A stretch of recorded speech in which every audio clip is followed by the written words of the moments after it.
और पेश हैं खबरों की तफसील। वज़ीर आला उमर अब्दुल्ला के ख़िते पीर पंचाल के दौरे के दूसरे दिन आज वज़ीर आला उमर अब्दुल्ला ने राजौरी का दौरा किया, जिस दौरान उन्होंने सैलाब मुतासरा इलाकों का दौरा करते हुए सूरत हाल का जायजा लिया और सैलाब मुतासरीन से भी मुलाकात की। इस मौके पर उन्होंने ज़िला इंतजामी के अफसरान के साथ एक मीटिंग भी की, जहाँ मुतासरा इलाकों में सड़कों, बिजली, पानी की फराहमी और दीगर बुनियादी सहूलियात की बहाली समेत इमदादी सरगर्मियों की पेशरफ का जायजा लिया।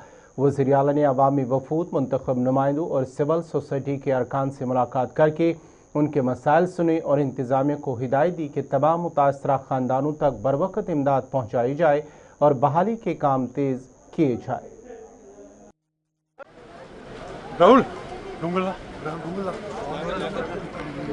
अभी तक 3 चीज़ों के तरफ एक फेज्ड मैनर में जो है तवज्जो दी जा रही थी। सबसे पहले तो रेस्क्यू का 19 तारीख को जो हालात बने, हमारी पहली जिम्मेदारी थी कि जानी नुकसान जो है वो कम से कम हो।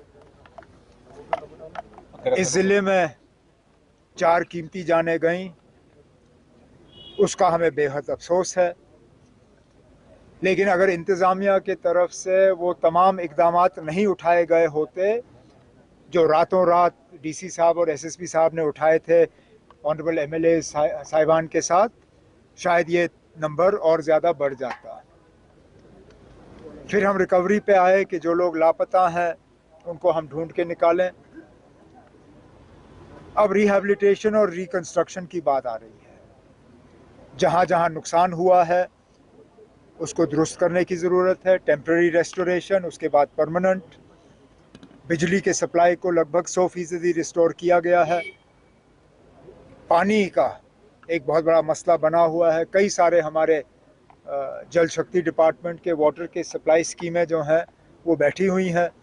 ऑनरेबल एमएलए हजरात के तरफ से कुछ सजेशंस आई हैं, कुछ मशवरे आए हैं हैंड पंप्स और टैंकर्स को लेके। हम उन पर न सिर्फ गौर करेंगे, उन पर अमल करेंगे। इसके साथ साथ जिन लोगों के मकानात जो हैं उनको नुकसान हुआ है, उनको सही तरीके का मुआवजा मिले। जिनकी ज़मीनें गायब हो गई हैं उनको अल्टरनेट प्लॉट दिए जाएं ताकि वो अपने मकान बना सकें। जिनके खेतों को नुकसान हुआ है, जिनकी फसल तबाह हुई है, उनको कम से कम अगले 6 महीने साल तक जो है मुफ्त राशन का किस तरह हम इंतज़ाम कर सकते हैं वो हम कर लेंगे।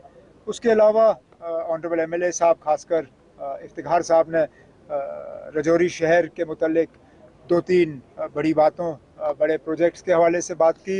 एक तो अमृत फ़ेज़ 2 राजौरी के लिए, बेला बस स्टैंड के ऑल्टरनेट कोई जगह जहां बस स्टैंड बन सके, और यहाँ पावर के हवाले से और वाटर के हवाले से जो जो बातें इन्होंने की हैं उनको हम जरूर। सर, बेला में रिटेनिंग वॉल बहुत जरूरी है सर। रिटेनिंग वॉल नहीं होगी तो वहाँ पे वो दोनों मुजफ्फर साहब ने और इफ्तिखार साहब ने, दोनों ने वहाँ एक तो मौके पे इसके बारे में बात की, और फिर अभी मीटिंग के दौरान ये दोनों चीज़ें जो हैं डीसी साहब ने नोट की हैं।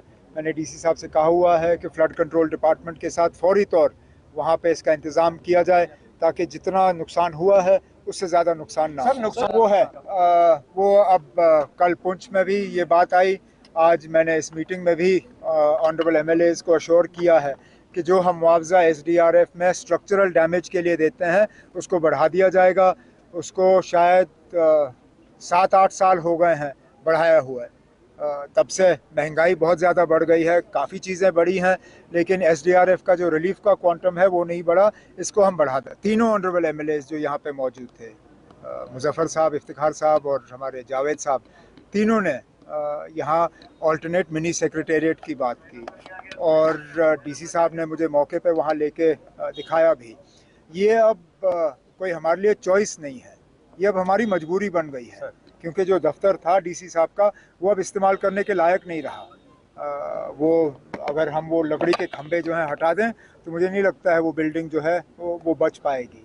तो मैंने अब डीसी साहब से कहा हुआ है कि इसका एक प्रोजेक्ट वो तैयार करें। फ़िलहाल लगता है कि इसमें कोई 50-60 करोड़ जो हैं वो हमें खर्च करने होंगे। अगले 2-3 साल में मुझे उम्मीद है कि एक अच्छा नया मिनी सेक्रेटेरिएट जो है हम यहाँ रजौरी में जो है